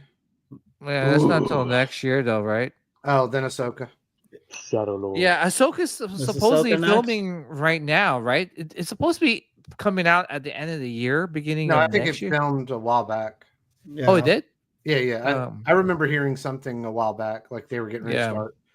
I just remember seeing like they have the set directing chairs, and I think one of them said, was it Chosen One, or they just say Dark Lord on the back? Oh, but it was Hayden in the costume sitting in the chair. You just saw the back of him. Yeah, nice.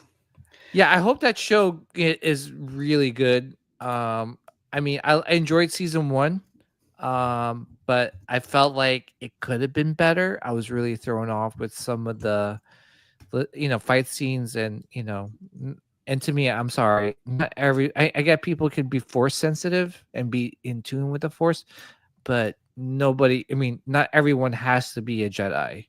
Yeah. I wasn't a fan. I love her having the force. I thought she was a great character as just a Mandalorian. Yes, and she's excelled.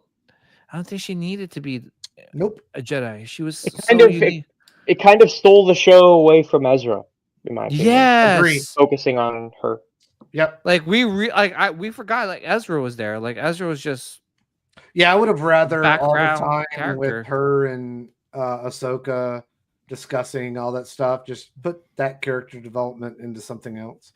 Like I will say, however, Episode 5 Shadow Warrior is still my favorite live action anything besides Rogue One in the Disney era. Yeah, is when they go into with Anakin? The World Between Worlds, and you get Clone Wars flashbacks. That is the closure that Ahsoka needed since she left the Order, man. And I grew up watching the Clone Wars. Really good. So that's what I'm hoping in season 2 we get not only another one of those maybe, but maybe Ewan McGregor as Clone Wars Obi-Wan with the two of them doing something. I need all three of them on screen, man. And then, dude, I'll lose it. Yeah, I was going to ask you because I was watching, I think, Screen Crush, and the question arose, right? Like, why is it that Star Wars can't get away from the Skywalkers or anything connecting to the Skywalkers, right? Well, I don't think it's that they can't get away from it. I think they use it because they're telling stories within that time period, and so you kind of have to. But but they tried it with the Acolyte, and that failed miserably. It's because they don't know what the hell they're doing. Yeah, it just makes you wonder, is there going to be a time in Star Wars in the future where we are not telling a story that's connected? I mean, Andor is still kind of technically connected to the Skywalkers. It totally is. I mean, when you mentioned the Death Star, you're working with the Imperials, and the Imperials are only a thing because the two guys at the top of the Empire are the Emperor and Darth Vader. So it very much is connected. But I think it's a comfort issue because the Skywalker saga, I guess, if you want to call it that, is already such a well-anchored and safe ground to just tie things in. They just want to connect it all to that in any way they can. So what you were saying with Bix holding that baby, they're like, oh, look, it's Ryan Gosling's character. They would probably do something like that because it's part of the main story, Yeah. They can't make it its own thing. Yeah, I think also they could use it as a nostalgia tool. Yeah. Which is totally fine, but I think we're exhausting that era at this point. Not much else they can do. I will tell you this. This is my humble opinion. I don't think we can move on from the Skywalkers unless we properly give them a proper send off. Yeah. And what I mean by that is, well, again, he started to go fuzzy as soon as he said, "Oh, now he's dead." No, oh yeah, no, sorry. All right. And I'll say this. I think I know it's not gonna. Maybe it's not gonna happen, but I think it's because Kathleen, like what you guys mentioned earlier, which confirmed like our suspicion that Kathleen Kennedy won't allow it to happen. If she can't allow certain people that used to work in Star Wars back in to working in Star Wars, she's not gonna let that happen. But if there's a way to kind of give them like a proper send off where we could finally move on and say, okay, they did Luke right. Like, okay, it's a nice farewell. Like, to me, when I thought of the sequels, I thought like, all right, we're going to say goodbye to these characters because obviously we can't tell Skywalker stories for the rest of our lives. They're going to get the proper send off. We could see, the Force ghosts of, I don't know, Leia, Luke, and Han, or some, I don't know, some way, shape, or form where, or they're living happily ever after, or something. We didn't get that, right? It was just a lot of upset fans, divided fans, and I think once we get that proper send off, I think we could finally move away from the Skywalker saga. I wonder what that is, though. To do that. I've think always that's what said we would want, but I don't think that would be their way of doing it. Well, their way of doing was the way they did it. Right. Yeah. Like I don't think that they would have a plan. Like, hey, we want to plan. They're, I told you guys the only way that this would work is the person that was in the sequels was the cloned Skywalker. Because remember, cloning was a thing, right?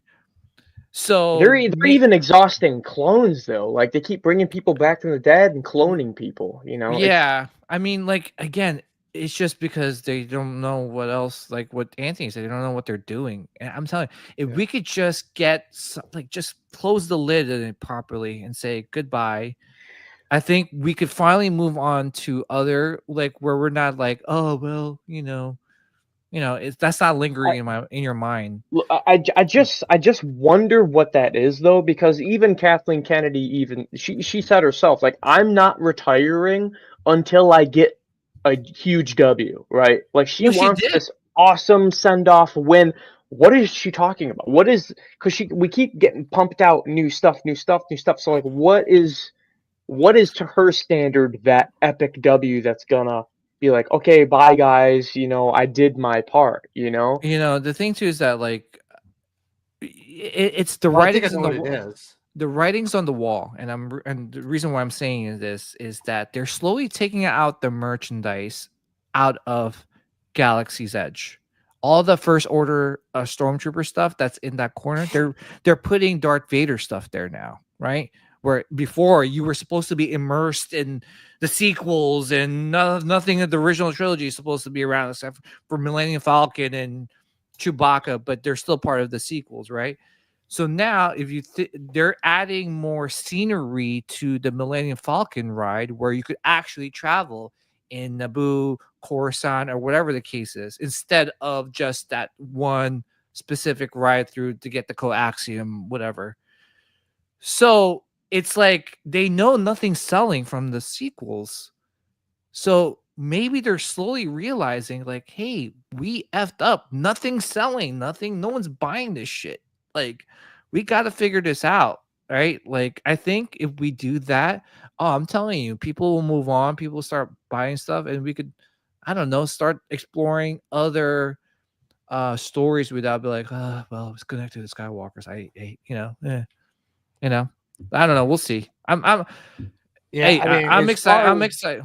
As far as the merchandise goes, I mean, they tried to cater to a very small, very loud group of people that had zero interest in giving them any money and buying anything and going to see the movies multiple times.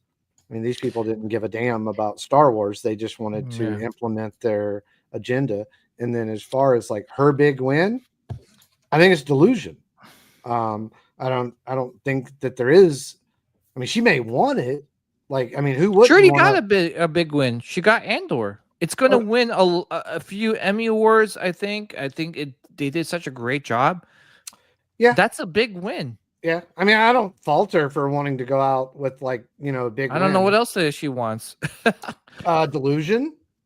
Yeah. No. People you know what? She suspend reality and then say that everything is great. She wants a proper send off herself, where people are not rejoicing. I don't fault her for that. Retiring, but it's delusion. I know, but I'm just saying it's like I agree with you. But the thing is that I think she wants a proper send off where no one's rejoicing that she's finally retiring. We could actually get the Star Wars that we wanted. It's more like, oh, Kennedy, we miss you already. Yeah. But it's not gonna happen. It's not a missing cry. It's a sigh of relief. And that shouldn't be like that. I still am so confused with when they did the Halcyon thing in Batuu. Like the cruise ship hotel, or whatever, the Star Cruiser. They had a comic book come out where they basically made Padme and Anakin have their honeymoon on this ship, and they fought Asajj Ventress with like these pool noodles or whatever. Dude, that hotel isn't even a thing anymore. So what is the relevance of this comic book? It's merchandise for a park themed off of something, like you said, that the loud minority is asking for. We saw the schematics for the park that was going to be built before they made it all Batuu. It was going to be an area that was Hoth, an area that was Camino, an area that was Mustafar. Oh my gosh, are you kidding me? Yeah. And then I actually seen recently, they actually did for the 20th anniversary of Revenge of the Sith, they projected, where the Millennium Falcon is sitting in that big cave area. They projected lava at nighttime on the rocks, and they had Anakin and Obi-Wan dueling. Yeah, dude, that's scenery. badass. Oh my gosh, man. But let me ask you this: they were talking about the Skywalker saga. How come Rey's not part of that? The whole video that they were, because nobody's buying Rey stuff. Because again, I think they're fine. Because remember she said, I mean, they're not retarded. Like, they're gonna know that, like, hey, we ain't selling any of this stuff. Yeah. So again, it's one of those where I think that they're slowly realizing it. I know you guys say, oh, they have a lot of pride. They're not going to admit their mistakes. They won't admit their mistakes publicly, but they will slowly shift. Which there is that shift. I'm telling you, we went there like last December, and then we went to that area where First Order stormtroopers were supposed to be everywhere. That's where I got, Sean, the communicator, and there's all Darth Vader stuff in that area. Yeah, there's no Kylo Ren. That's good. But it's like, whoa. Look, I thought everybody we're supposed to be in the sequels here. Everybody makes mistakes. If we were the leaders of Disney or whatever, and we were running it, we would probably make a mistake too. But there's just something you cannot ignore when they're not listening to the fans. Like, we have all of this outstretching EU material. Even Sideshow's acting on it, dude. Sideshow's coming out with Starkiller, Revan, Nihilus, you name it, all these prequel figures, and the fans are like, yes, dude, take my money. Take my money. In fact, sell out with that Anakin in Celebration. Just everyone take one, We should be having Zam Wessel, Dexter, there's so many Star Wars characters. We should have them just walking around the park, but they don't.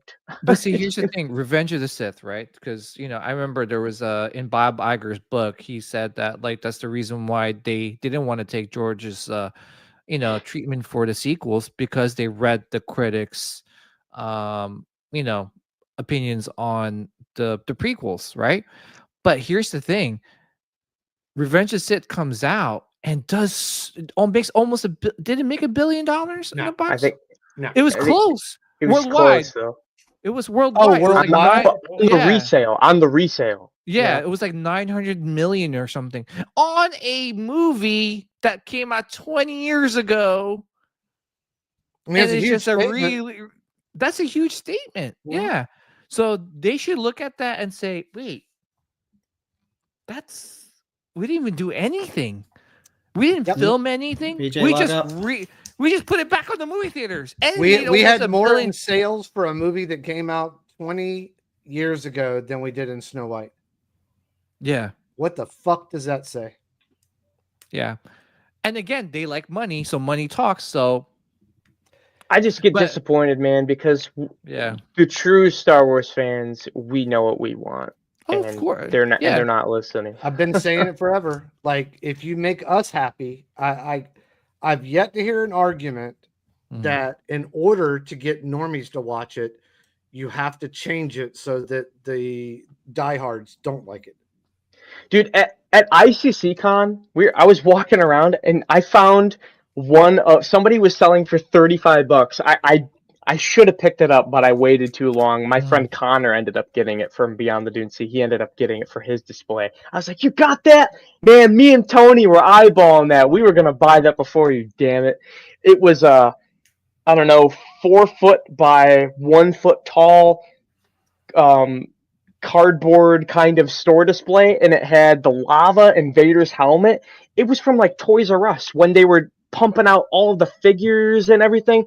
Do you remember the merchandising for the prequels back in the day? They had like the actual CGI Yoda from the movie animated into like Burger King commercials, man. They went above and beyond. And it was like, man, I saw that ICC. I was like, dude, what a time to be alive, man. Even as a kid, I knew that this was the shit.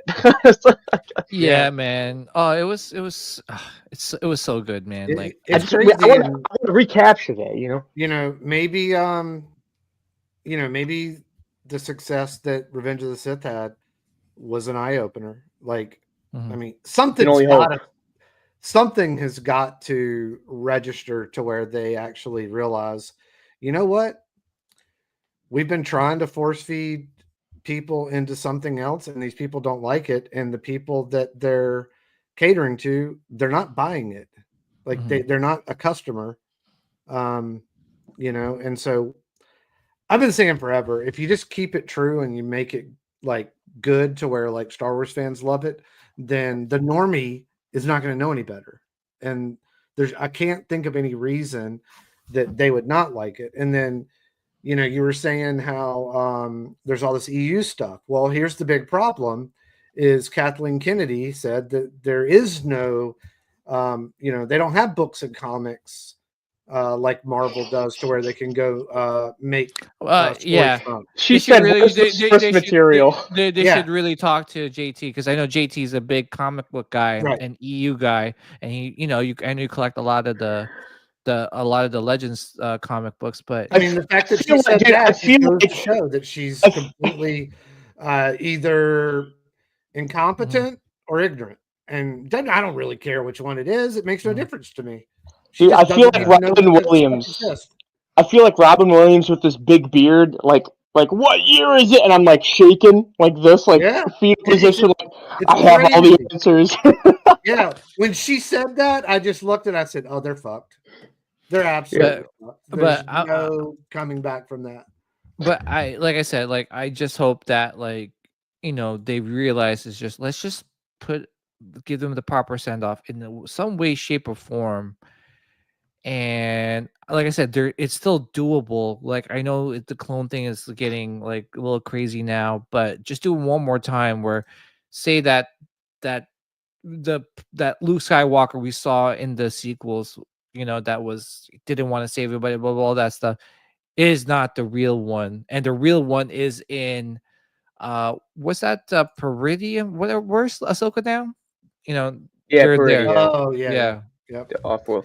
So my headcanon after Return of the Jedi actually is the Heir to the Empire trilogy, and then that follows suit with relating to New Jedi Order, with Luke building his academy, and then the Yu Zhang Vang invade, and then you get into Legacy. So it's the perfect like EU mesh, like Fate of the Jedi, it's a perfect straight line. You don't need to go to this, we got to introduce a new person born on a desert. By the way, we're going to copy A New Hope because it's a big old Death Star again, and we have to have the desert, nobody to meet a guy who's like a kind of smuggler, pilot, whatever. I think their plan wasn't to. I think it was a way they wanted to reboot Star Wars in general, and they were just going to kill off all the old people, and then this is your new crew. J.J. Abrams openly bashed the prequels. He actually hated them so much that he wanted to blow up Coruscant, but they wouldn't let him because they were like, that's too much of a core planet in Star Wars for you to just blow up in your first movie. So he created one called Hosnian Prime that looked identical to Coruscant and blew that one up instead. What a slap in the face to the fans, man. Yeah. Yeah. I mean, you know, I really think there's a lot of stuff they could do. There's a lot of TV shows they could do. There's a lot of movies they could do that would be absolutely fantastic based off some of the books, but I don't really know if I trust them. So I'm like a disappointed dad, you know. I'm just like, yeah.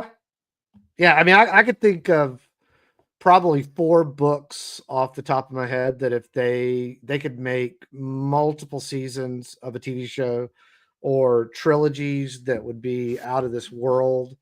Like Lords of the Sith is like Valkyrie, Star Wars. I mean, that would be fantastic. You would get to see early Vader. Nobody knows what Vader is. I mean, that would be fantastic. Oh my gosh, dude. What you just said. There's a comic book called Purge. It's literally Vader testing out his new suit, hunting down and cutting down Jedi. We bring dismemberment back into Star Wars, man. I want to see some gritty murder just because. Have you ever seen the movie Valkyrie? Is that Tom Cruise, right? Yes. Yes, so, when he's a SS officer. Yep. So there's Imperial officers that realize that they're on the wrong side of this, and that this is what the Lords of the Sith is. Very, very, might be like year 1, year 2 of Vader. You know, and he's not like this is when he first starts killing off Imperial officers, and then it's got Hera's dad in it. They're on Ryloth, like him and the Emperor. Like, it is so badass. Vader's fighting monsters, snatching TIE fighters out of the sky. Like, it's so badass. I mean, that would be great. If you wanted to get into the politics, there's Bloodline. It's about Leia running for the Supreme Chancellor because Mothma's dying. Everybody in the galaxy finds out that Leia's dad is Vader, and she gets called the Daughter of Death, and her political career is over. And that explains why in The Last Jedi, in The Force Awakens, like why she has this new rebellion, and people are kind of like iffy about her because of who her father was. And then Plagueis, I mean, God, that would be amazing to do that book. I mean, like even the Aftermath novels are pretty good. It's a lot about can't think of the character's name, but the heavyset guy that was in the sequels. He's like he was in Heroes, like that guy. It's about him, his mother, Poe Dameron. It's got Wedge. Wedge is teaching that guy how to be a pilot. It's got a lot of stuff of Leia, Han, and Chewie are out running missions. Such a good book series. Like any of these things, they could turn into series, or like a movie or trilogy or something like that. Yeah. Well, we'll see. We'll see how everything goes. You know, there's so much. It's right now. With Andor, it's like it left Star Wars in a good place. So hopefully they can capitalize it. Yeah, hopefully they can, take the good and then say, you know what, this is what people want. Let's start going down this pathway. But I still think, like, to fix some of the, like, to make it to where it's like it goes from being pretty good to like top tier, they got to start bringing some of these people back. I think it's always been the key, and unfortunately, like, I mean, I'm not saying I have the vision to be able to walk over to a pile full of junk and start making blasters and all this stuff. But there's people out there that worked for him that damn sure did. And, you know, you need to bring them back, and they need to teach the newer ones. They need to teach them, like, hey, this is what we did. This is how it worked, you know? And, you know, and hell, there's probably people out there that don't work for them right now that are up and coming guys that probably would have that ability. Yeah. Pride will get you nowhere in the long run. Yeah. I'm cautiously optimistic because, well, when I was in Agreed. London, they announced the Ray movie, which we heard nothing about since, and it's been 2 years. Nope. Also, the other two, there was the Old Republic one, and then there's the Dawn of the Jedi one, which the Dawn of the Jedi comic books, in my opinion, blow. The story's kind of mid, but they have some cool stuff, like the proto-pack lightsabers where they're on the string, and if you cut the string, it basically malfunctions, like a kyber crystal. They also had the Sith imbued swords because they didn't quite understand what the Force was.